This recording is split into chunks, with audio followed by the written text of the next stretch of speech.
Hey there, comic book fans.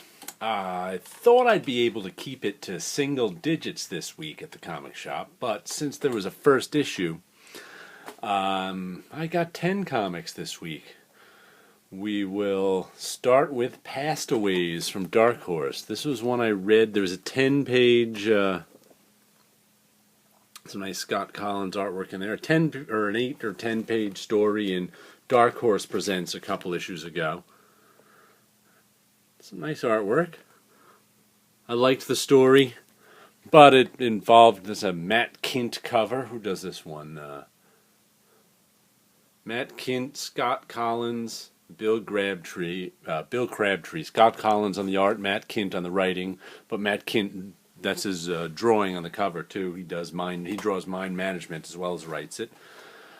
I liked the Dark Horse story, but it's a time travel one, so I'm not a huge fan of time travel, so we'll have to see how I like this. Let's see. Last week's two number ones, Chrononauts and Red Star, Terry Dodson one. Both were solid, but I wasn't terribly interested in adding them to my pull list, so I'll just stick with one issue for each of those, because like 9 issues this week in my pull list, so my pull list is getting full. But anyway, I'll give Castaways a read. Next, we have The Wicked and the Divine, the story of our gods who come to Earth every 100 years or so and live for 2 years.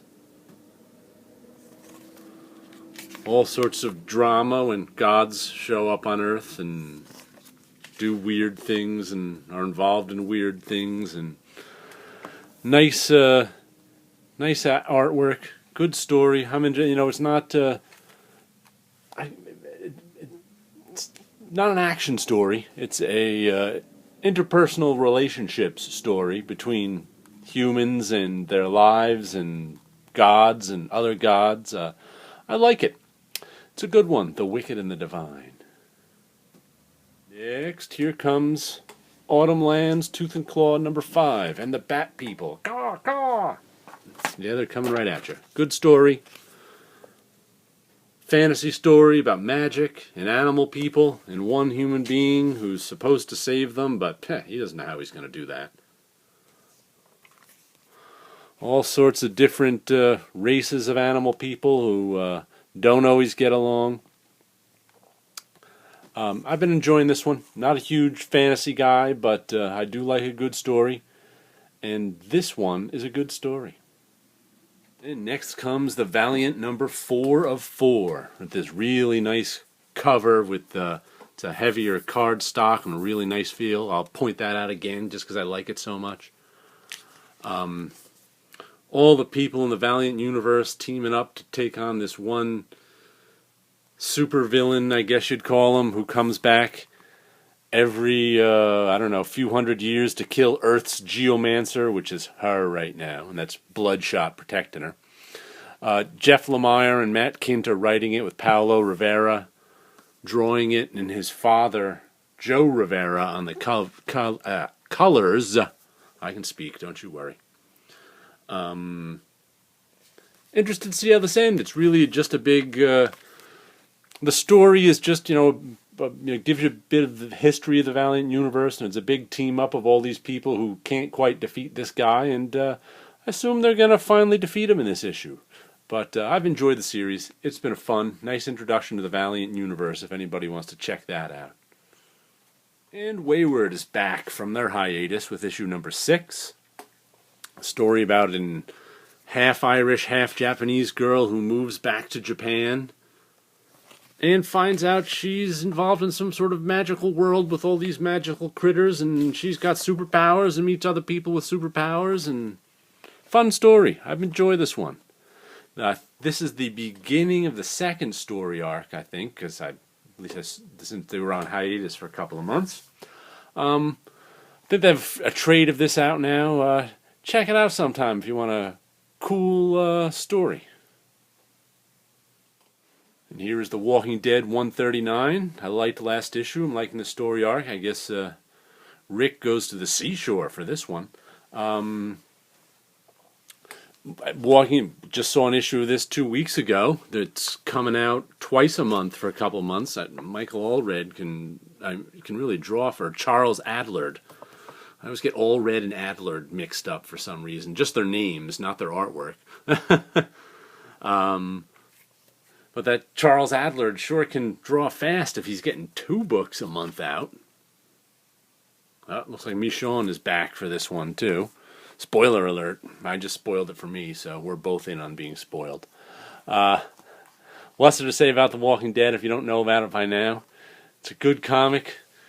I've stopped watching the TV show because I don't know why. I just kind of like the comic better, and I like other TV shows better. But it's still a good TV show, but I'll keep reading the comic. Look, the comic is haunted. Here we have Thief of Thieves, number 27. I guess this is a good jumping on point for anybody who wants to check out this book because there's a new Thief of Thieves. Thief of Thieves is just kind of, he's been trying to get out of being a thief for all 26 issues of this series, but, you know, they just keep dragging him back in. And I think finally everybody who's dragged him back in is dead. So he's like, I'm done being a thief.